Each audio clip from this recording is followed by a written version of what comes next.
Yes, buon tardi, good afternoon. Thank you, Kishanti. Excited to be here and give a presentation on leadership and management.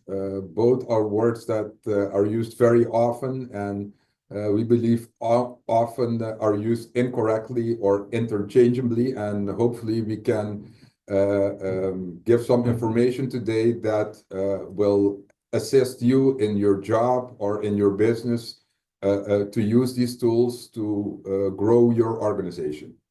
Let me, first of all, I start by asking you where you guys are from. If you can type in the chat box where you're from. I assume the vast majority of the people are going to be from Curaçao, but if you are from Curaçao, type which neighborhood you are sitting in at the moment and what industry you are representing. So, what type of business are you? Saw a couple of people that are work for the government. So type your neighborhood and what type of industry you are representing, so that all the other participants can see from where the participants are. Okay, in the meantime, I will share. Kishanti, I think you have to unshare your, okay. Yes, we will unshare our presentation right now. Yes. Yes, it's okay. All right, beautiful. Can you Nice. see my presentation? Yes, we can see it, but not in the presentation view. Mode, yeah. So we can still see the the slideshow. Yes. From the beginning.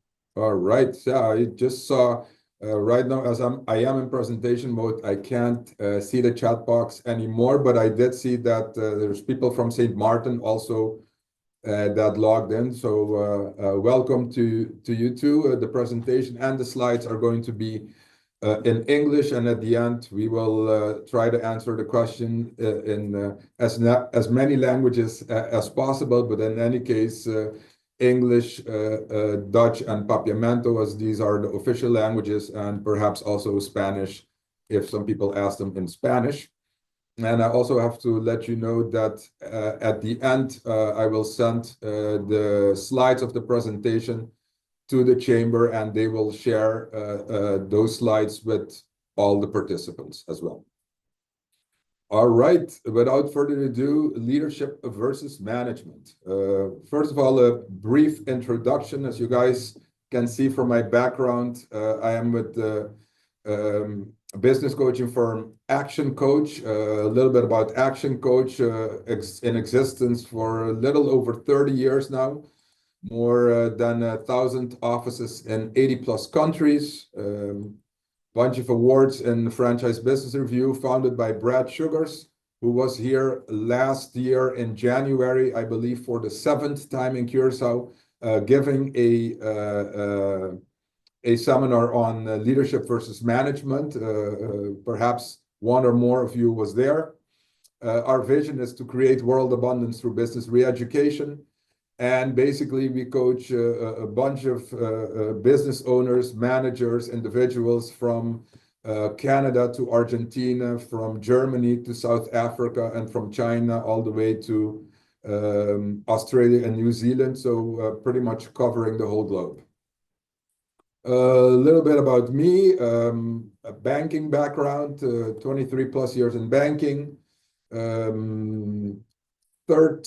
This is going to be my 14th year as that I purchased the franchise for the Dutch Caribbean. Besides that, I'm on a bunch of boards. My high school, I'm also a board member of the Chamber of Commerce, Right for the Roses, global trainer, some award winners, a Rotarian. I'm married, and we have a 20-year-old son. Before going into leadership and management, we have a couple of basic slides that I would like to share with you guys. The first of is a point of power.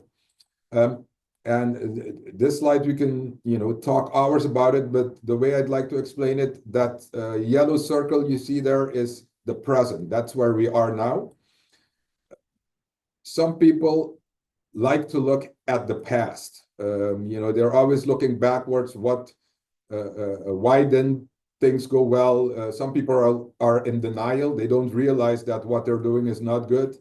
Others graduate from denial and go to excuses. If something bad has happened, it's because the dog ate my homework or whatever. And some of those graduate to blame, which means, yes, things went bad because it's somebody else's fault. Well, hopefully, and these are all behaviors that we as human beings all exhibit. What I have experienced, though, is that if you move from below that point of power to above the point of power, you get better, and therefore your life and your business gets better.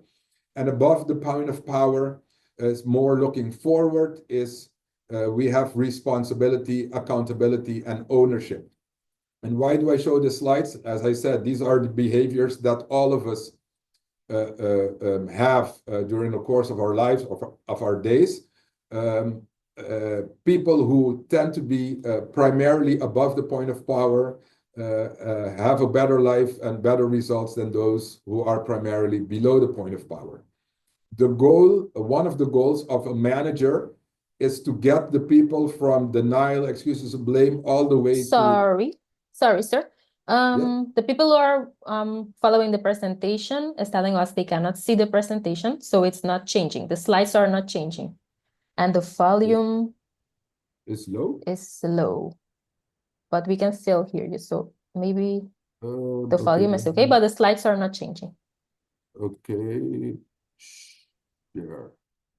Do they see the slides changing now? Let me see. Yes, we can see it. If everybody can, yes, see it. Now we say yes, I will see.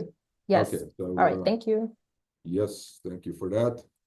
Let me try to raise the volume. All right. Yes, so yeah, the goal ultimately of management is to bring the people. Manager, one of its goals is to make sure there can be no excuses and get the people above the point of power to responsibility. And the leader is hopefully can get the people to accountability and ownership. So that's one way to look at the roles of leaders and managers. Well, once again, managers try to get the people all the way up to responsibility, and leadership will get them to accountability and/or ownership.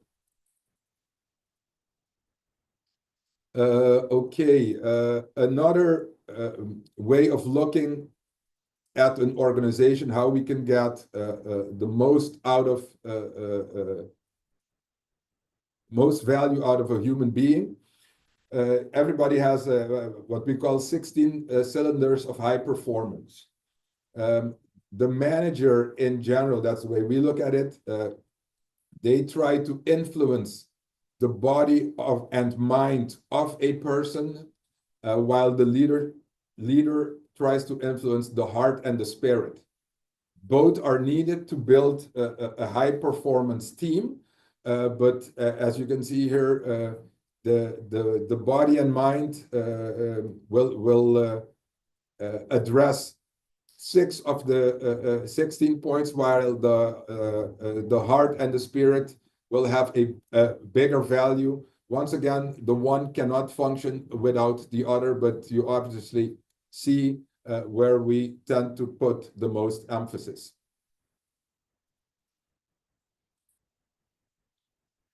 But why do we have management and leadership? First of all, we have to build good people, because ultimately management and leadership have to be great to build good people. But it starts with management, and let me say why. Management, and you'll see that in a second, is about creating competent and productive people. So competency and productivity, while leadership is about passion and focus. So if you have a great leader who can get his or her people very passionate and focused, but they are not competent at the job, they will do the wrong thing full of passion and focus, which is also not good. So we have to start getting good management to get people to at least responsibility, that we can increase that with leadership.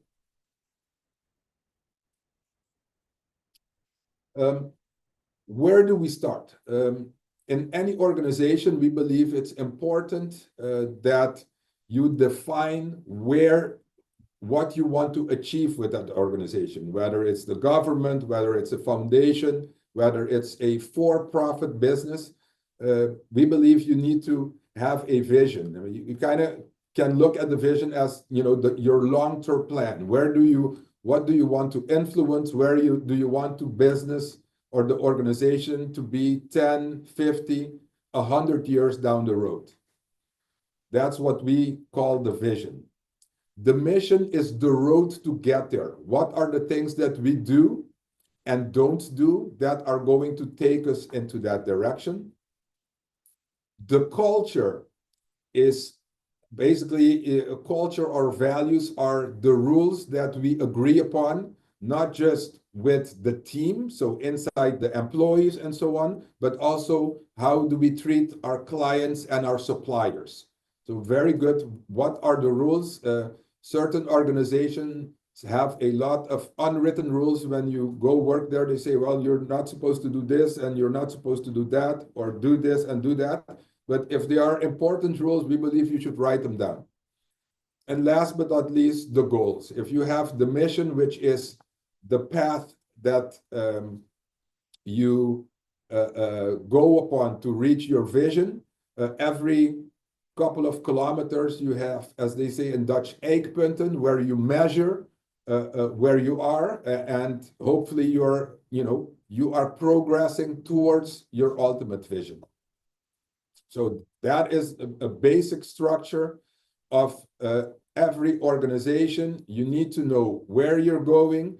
You have a set of defined rules, your culture or your values, basically the people who are going to be on that bus, that are going to go on that journey with you, and certain points in between that we measure so we know that we're still heading into the right direction.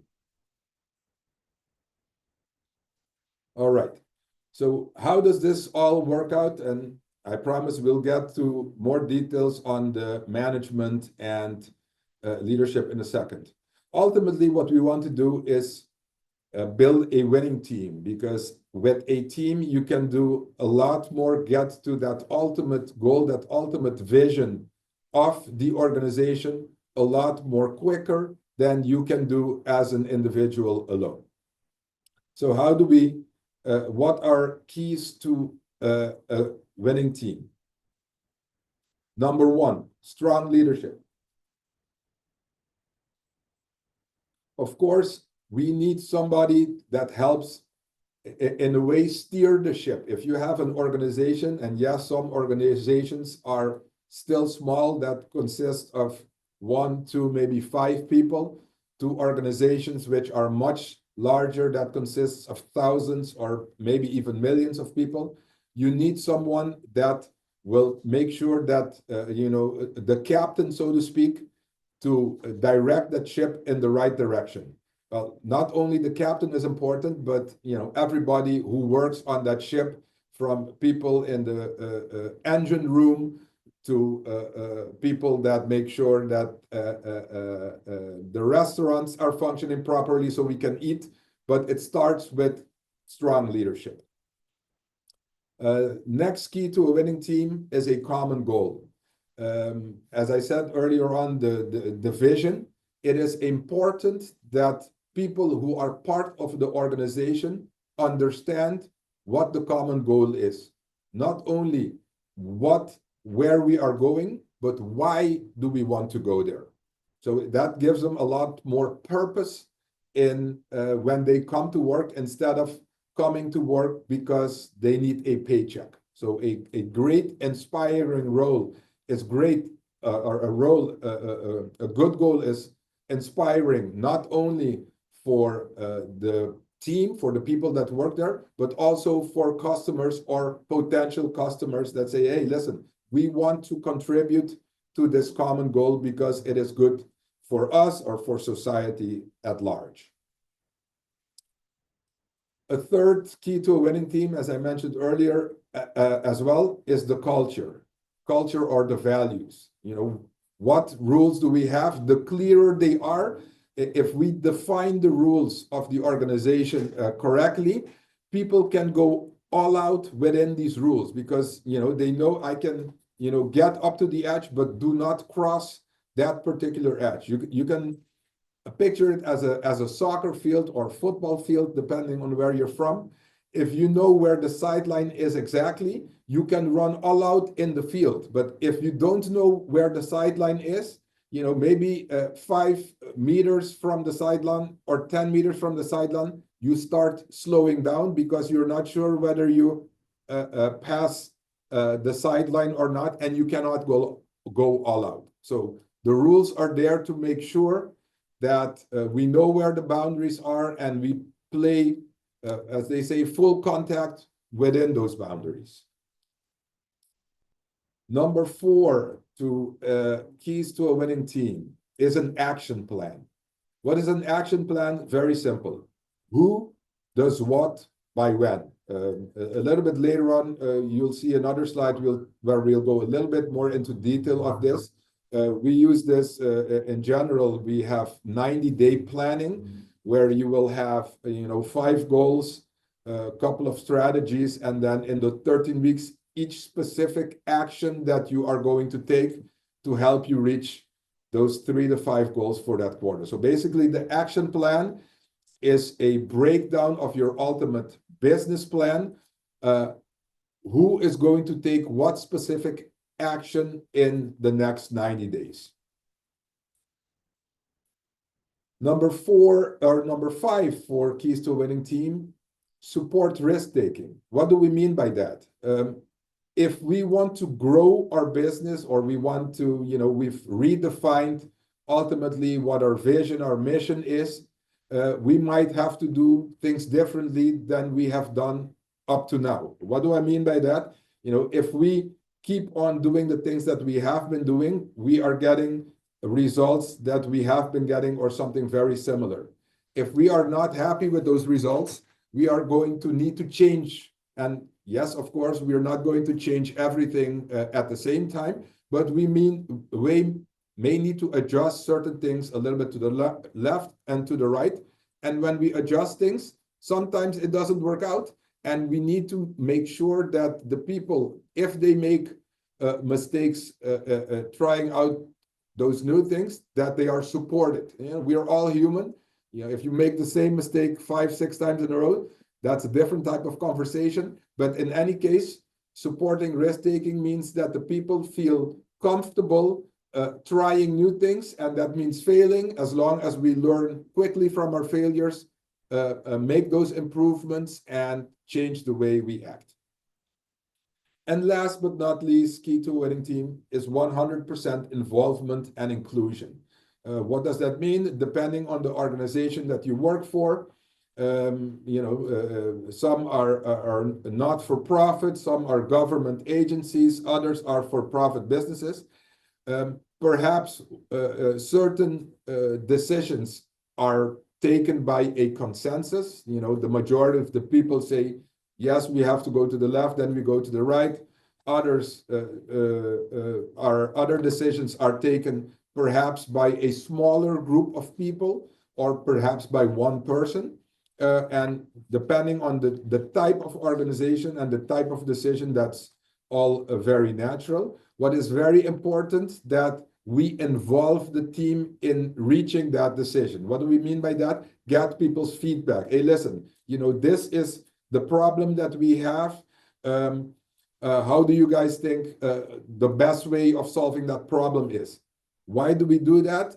Well, sometimes the rest of the team comes up with a better solution than you as the manager or you as the owner has. That's one way to do it. But the fact that they are involved in actively seeking a right solution to the current problem makes them feel valued, that we respect their input and their opinions. That doesn't mean that every time they suggest something, we have to implement it. As long as they feel that we actively or consider what they suggest, we have a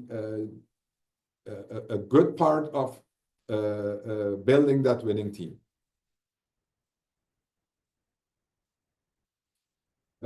Basically, in another way of saying is, winning teams know how to get the right people on the bus in the right seats. And that is the bus, which I earlier defined a little bit as the culture or values. That is going to take us on that journey through the mission to ultimately arrive at the long-term goals of our organization.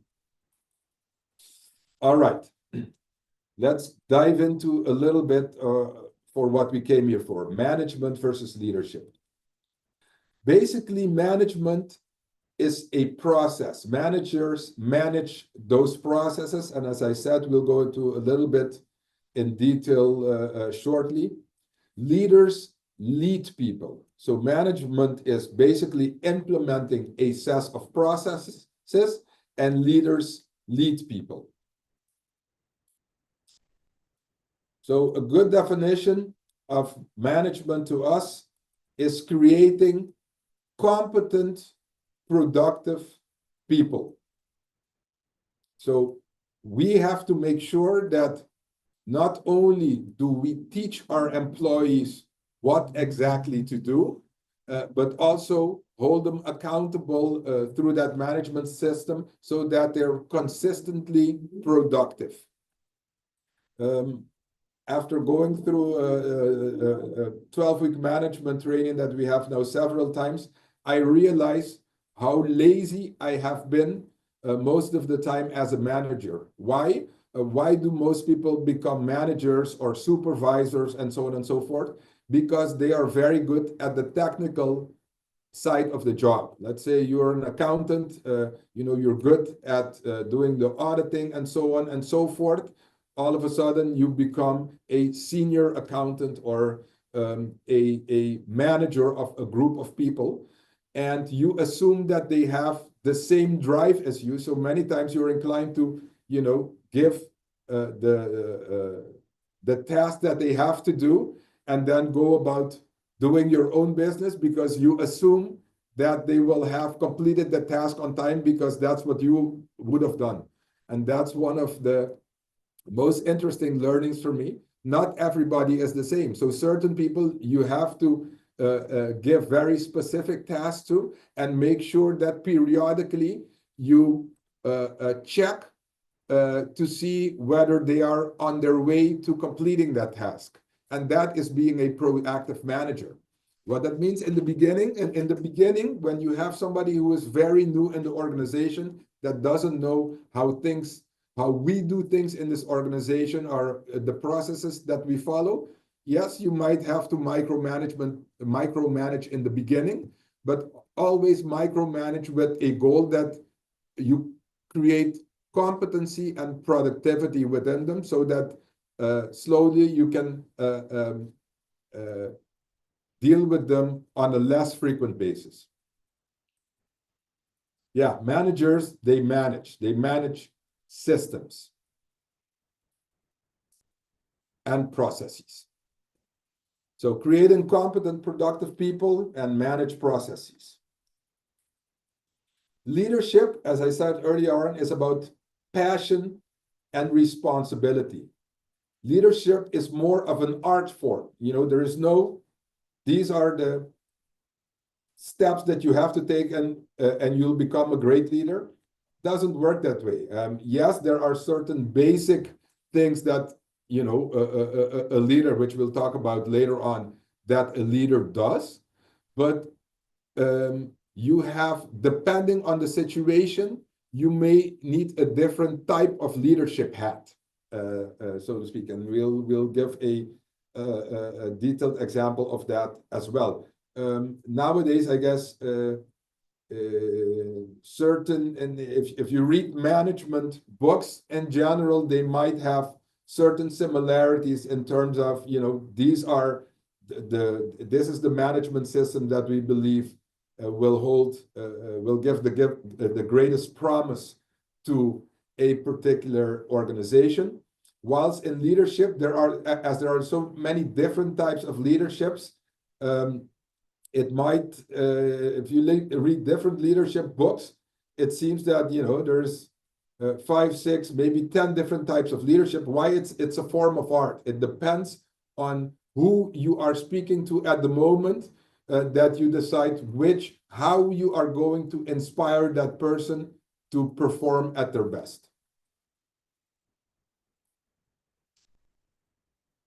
As I said earlier, management and leadership, you need both. You cannot just have one. And for some reason, in the last 20 to 30 years, the word management has almost become like a bad word. Nobody wants to be a manager anymore. Everybody wants to be a leader. The thing is, you need both. As I said earlier on, in the 16 cylinders of productivity, you need both management and leadership to build a great organization, to build a great team.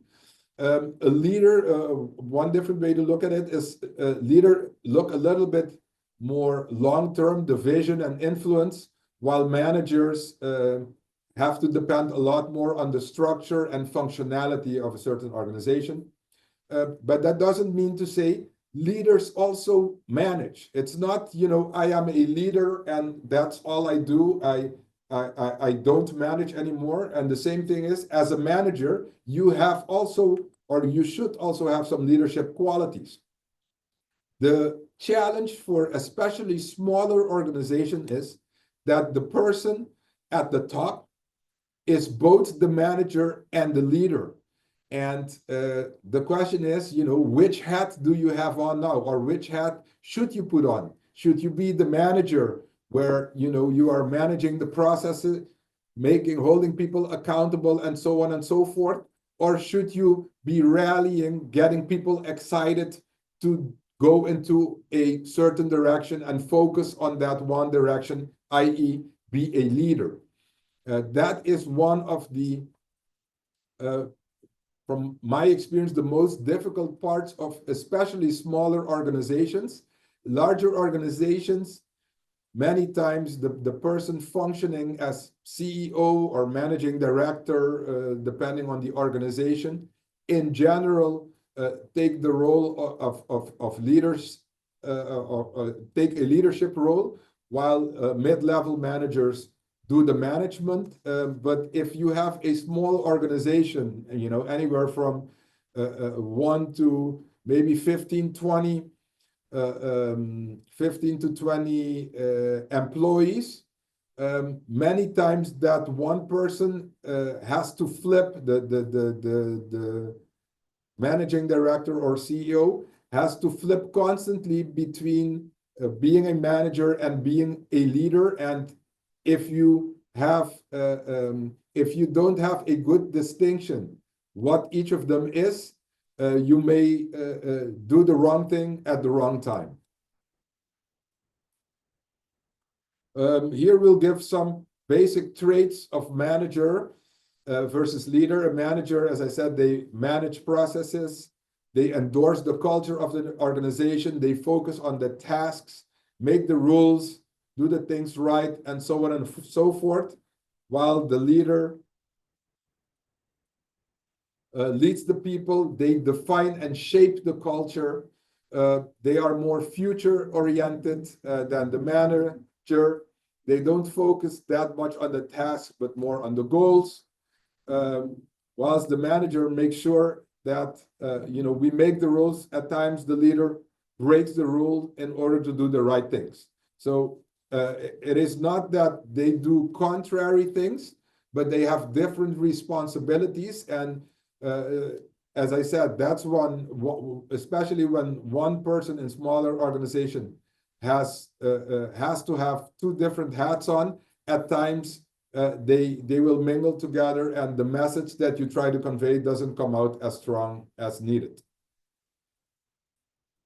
One question to you is, you know, who are good managers that you've had? And not in the sense of names, but if you can type in the chat box what characteristics do they display? Why do you think they are good managers? Are they good managers because they let you do what you wanted to do when you wanted to do it?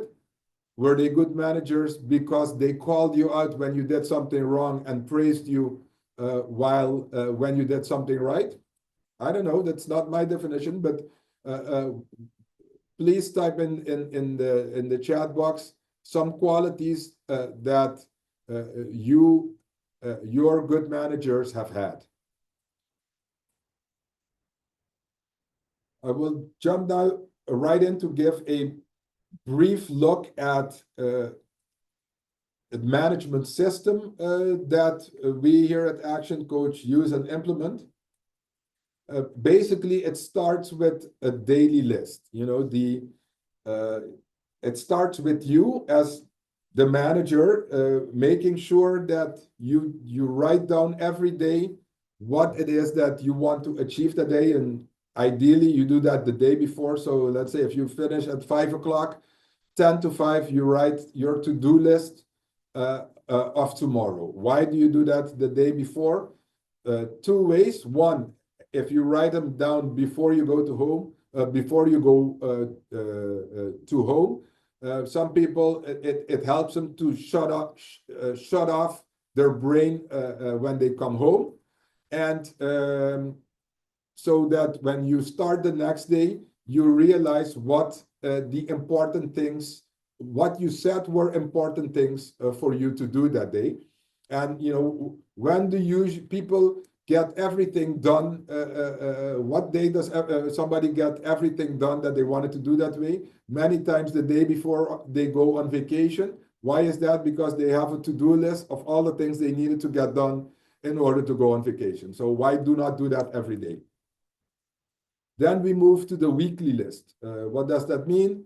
On Fridays, we make two lists. We make the list for what we're going to do Monday, and also what we want to achieve by next week. Why? Because then the daily list that we make are the actions that we need to take to reach the weekly goals, so that we don't, you know, have 20 things on our list that don't get us to our goals, but that are just putting out fires. So you start with the daily list, then graduate to the weekly list. Then we have the weekly team meetings, ideally on Monday morning. And why do we have team meetings? And we have meetings to communicate. We do that based on the line method. What were you supposed to do last week? Incidents, opportunities, and next week.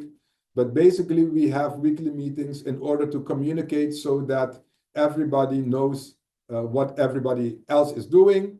And at times from these meetings, we realize, hey, the two of you need to have a side meeting because you're going to be working closely together in the next stage of the project. From if we have on Mondays the weekly team meetings, and that's with your direct reportees team. Let me take a step back. Ideally, depending on the literature that you read, a person, a manager, can basically manage a group of 7 to 8 direct reportees effectively. If you are managing less than 5 to 6 people, that's okay. If you're managing more than 8 people directly, then your span of control is too large and you're doing maybe too much management instead of doing your core task, which might be sales or marketing or whatever it is.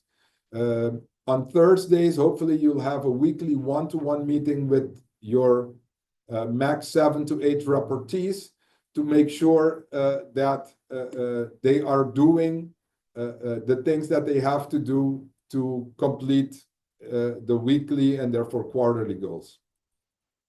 As I mentioned earlier, who does what by when? All our plans are broken down into 90-day plans or 13 weeks so that we can focus for the next 13 weeks. These are the actions that we are going to take that will help us complete our 90-day goals, which will help us complete our year goals. And last but not least, of course, these 90-day plans will fill into the annual plan. How does it work in reality? Let's say we are in the middle of the first quarter now. I would ask you, okay, where do you want to be? What are your goals for December 31st, 2025? Okay, these are your top 3 to 5 goals. Where do you need to be at the end of the third quarter to be moving towards your goals? What do you have to achieve at the end of the second quarter to be moving towards those goals? And what do you have to achieve by March 31st in order to work on that annual plan? Another thing very important for management is defining responsibilities. We've done a survey into a bunch of our clients worldwide, and what we've realized is many times the employee has a different definition of their responsibilities than their manager does. So, and what do we mean by that? If you write down, okay, in my opinion, you know, this person has these responsibilities, and have that person do the same, let them write what they think their responsibilities are. Our experience is that those two lists match 30 to 40% of the time, which means 60 to 70% of the time, the team members have a different idea of what the responsibility is than their managers. So, you know, how can you, that is very, very challenging for the organization. So if you can, yes, I know people say, yes, we have, you know, we have defined that in their employee contract and so on and so forth. But if you could translate that into a number of 6 daily goals, and that's point 3, that would be a very good thing. So first of all, define the responsibilities first of yourself, then of your team, and then have your team do the same thing. Then we have a conversation so that we agree upon the responsibilities. A very challenging but very important part is how can we translate those responsibilities into 6 measurable daily goals. I'll give a very simple example. The person at ActionCOACH Global Office in Las Vegas who picks up the phone and greets people when they go visit. One of her daily goals is at the end of the day, she must write down what percentage of time did she smile today. Why? Because when you greet people and you smile, they will feel much more welcome. And also when you smile, when you talk to people on their telephone, they can hear almost, feel the smile through the telephone. So we are not going to put a camera up there to measure how the person, you know, whether the person smiled 93% of the time or whether it was 85%. But the fact that that person has to write down what percentage of the time that they smile today already raises that number, that percentage, because they're thinking about it.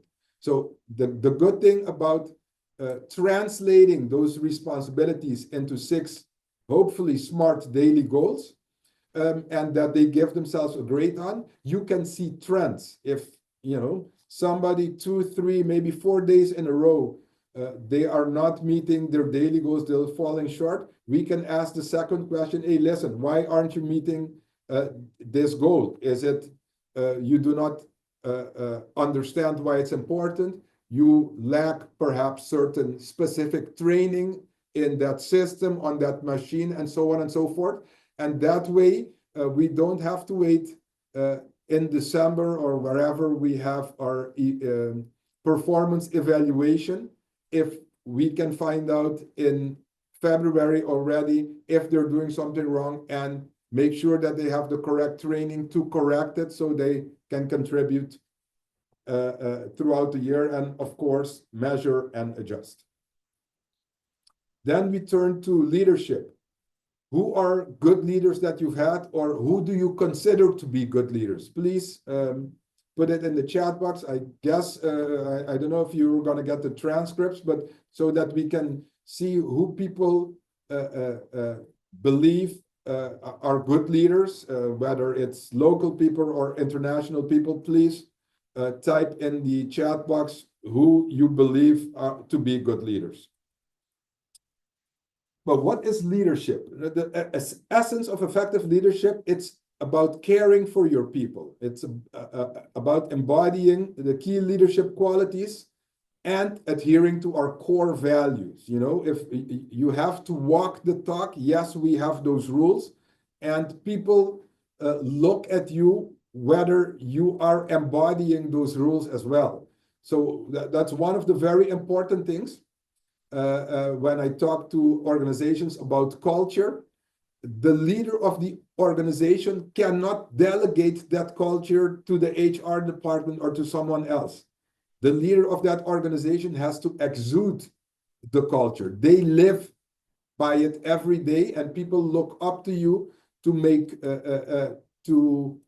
for you to walk the talk. Adapting to the leadership needs. As I said, as leadership is an art form, it can take many forms. You know, you have to be versatile. Sometimes you have to be a motivator, you know, give a rousing speech, get people excited. Sometimes you have to make a decision, sometimes a very unpopular decision, but that is your job as a leader. Sometimes you have to be a mediator. Other times you just have to be a listener.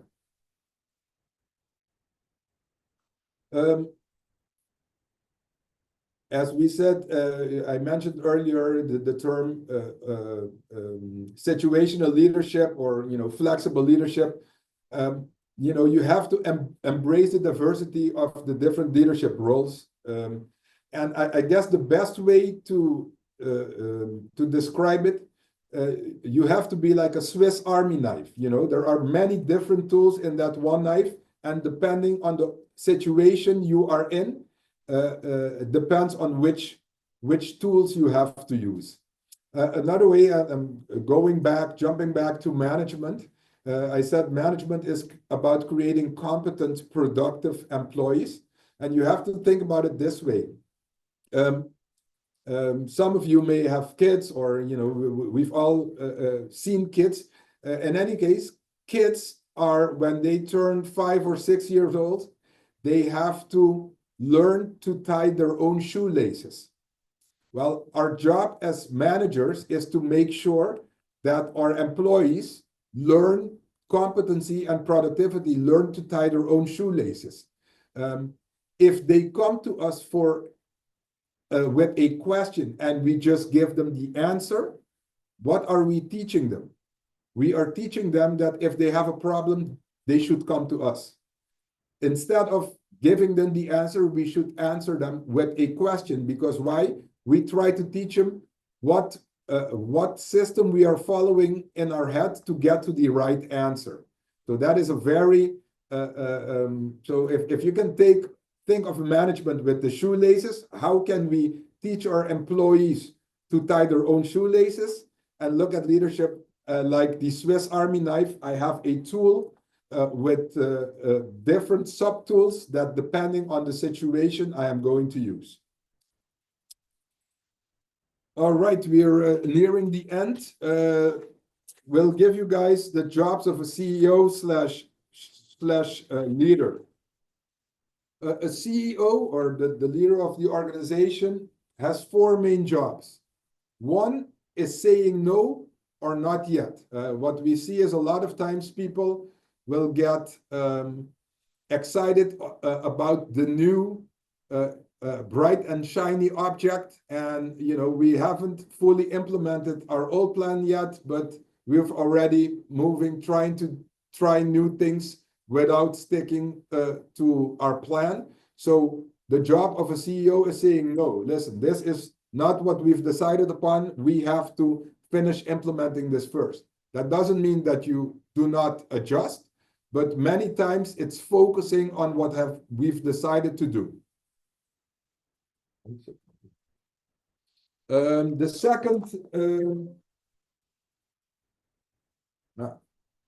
second, and you guys might have, yes, all right, my battery just died, so I already plugged it in. The second job of a CEO is the numbers, especially for-profit organizations. Profitability is very important, so he or she needs to be on the ball when it comes to sales, costs, and profitability numbers. The third job of a CEO or leader is Net Promoter Score, and I'll talk a little bit about that in a second. Net Promoter Score, in short, is customer experience. How do customers view our organization? And last but not least, the fourth main job of a CEO is engagement, read employee engagement. How committed, how engaged are our employees in the organization? Going back to Net Promoter Score, basically, it is a, and you can Google it online, but basically it is, you do a survey of your clients and basically ask them one main question, and that is, on a scale of 0 to 10, how would they, how likely are they to recommend our organization, our business to potential clients? People who give us a score of a 9 or 10, we call them promoters. They would be actively promoting our business. People who score a 7 or who give us a score of a 7 or 8, they are passive.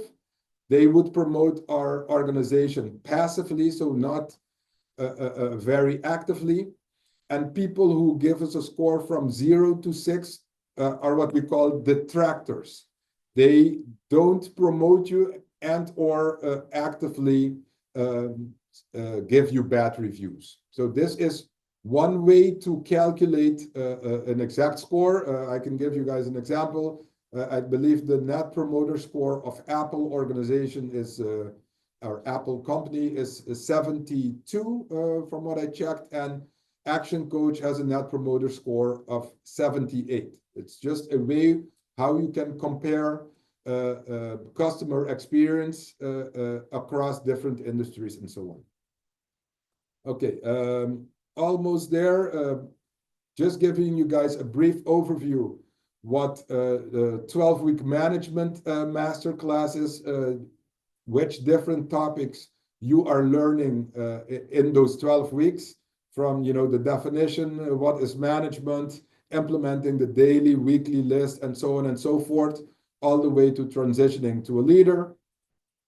And then these are the 12-week, it's the 12-week leadership masterclass, from week 1, understanding the leadership fundamentals, going to the history, the vision, and so on of the company, cultivating that culture, all the way to leadership journey and self-development and the next steps.